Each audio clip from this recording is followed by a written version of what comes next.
Central ஜெயிலில் இருக்கும்போது அந்த சாப்பாடு வந்து அப்போ வந்து ஸ்பெஷலாக பர்மிஷன் வாங்கணும். வீட்டு சாப்பாடுனால அந்த அளவுக்கு அப்போ கிடையாது. அந்த ஜெயிலில் கொடுத்த சாப்பாடு வந்து அப்பாவுக்கு சரியாகவே பிடிக்கல, சரியாகவே சாப்பிட முடியல. ஆனால் எம்ஜிஆர் வந்து சாப்பாடை சாப்பிட்டார். உடனே அப்பா கேட்டிருக்காரு, என்னண்ணே இந்த சாப்பாடை நீங்கள் சாப்பிட்றீங்க? அதுக்கு எம்ஜிஆர் சொன்னாரா, ராஜு நீங்கள் வசதியாக வாழ்ந்த பையன், எனக்கு சில நேரங்களில் இதை விட கம்மியான சாப்பாடு எனக்கு கிடைக்கும். இந்த சாப்பாடே உங்களுக்கு வாசனை வருது, நீங்கள் சாப்பிட இது எனக்கு சில சமயம் சாப்பாடே இல்லாமல் கூட இருக்கும். அப்போ நான் ஈரத்துணியை வயிற்றில் கட்டிப்பேன். எனக்கு இது பழகிடுச்சு, எனக்கு இதுவும் சாப்பிடுது, நல்ல சாப்பாடும் சாப்பிட தெரியும்னு.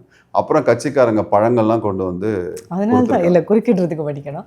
அதனால தான் அந்த எம்ஜிஆர் அவர்கள் அரசியலுக்கு வரும்போது சத்துணவுன்ற ஒண்ணே கொண்டு வந்திருப்பாரு. அந்த சின்ன சின்ன குழந்தையை வந்து உணர்ந்ததுனால சின்ன சின்ன குழந்தைங்களுக்கு பசி என்னன்னு தெரியும். அந்த ஜெயில, சென்ட்ரல் ஜெயில இன்னொரு சுவாரஸ்யமான விஷயம் நடந்தது. அங்கே இருக்கிற ஆயுள் கைதிகளுக்கு அப்பாவையும் எம்ஜிஆரையும் தெரியல யாருக்கு. அப்படியா? ஏன்னா அவங்க போன காலகட்டம் தியாகராஜ பாகவதர் காலகட்டம்.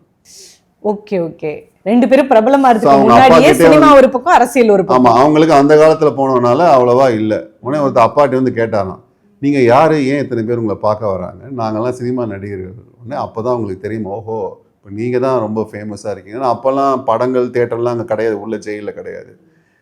இந்த மாதிரியான ஒரு கஷ்டமான சூழ்நிலையில் கூட அந்த திமுக அந்த கட்சி கொள்கையை மேம்படுத்தி பயப்படாமல், அதாவது போலீஸ் வந்து பயப்படாமல் போனது வந்து இரண்டு பேருமே வந்து ரொம்ப தைரியமான ஆட்கள். அதை வந்து நம்ம ரொம்ப பாராட்டணும்.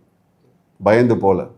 நான் யாரையும் குறிப்பிட்டு சொல்லுங்க, நான் ஜென்ரலாக சொல்கிறேன். உண்மையை சொல்கிறீங்க? உண்மையை சொல்கிறேன், ப்ராக்டிக்கலாக சொல்கிறேன். அதே மாதிரி தான் ஹிந்தி எதிர்ப்பு போராட்டத்திற்காகவும் திரு SSR அவர்கள் சிறைப்புக்கு போனாங்க. ஆனால் இந்தி எதிர்ப்பு போராட்டத்தில் வந்து முக்கிய பங்கு வச்சது வந்து ப்ராக்டிக்கலாக சொல்லணும்னா மாணவர்கள்.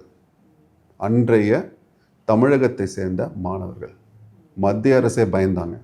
நீங்கள் இப்போ இந்த மெரினாவில் பார்த்தீங்களா ஜல்லிக்கட்டுக்கு, அதுக்கு முன்னோடியாக தான் அடி உத, காலேஜுக்கு வெளியே அடி, போலீஸ் அடின்னு அடிக்கும். அடித்தாலும் அந்த மாணவர்கள் அந்த இந்தி எதிர்ப்பு போராட்டத்தை கைவிடவே இல்லை கடைசி வரைக்கும்.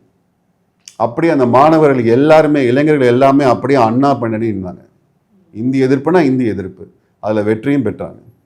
இன்னைக்கு நம்ம தமிழ் இளைஞர்கள் எல்லாரும் நல்லபடியாக வேலை செய்கிறாங்கன்னா அதுக்கெல்லாம் அந்த இந்தி எதிர்ப்பு முக்கிய காரணம். ஆங்கிலம், தமிழ் ரெண்டு தான்.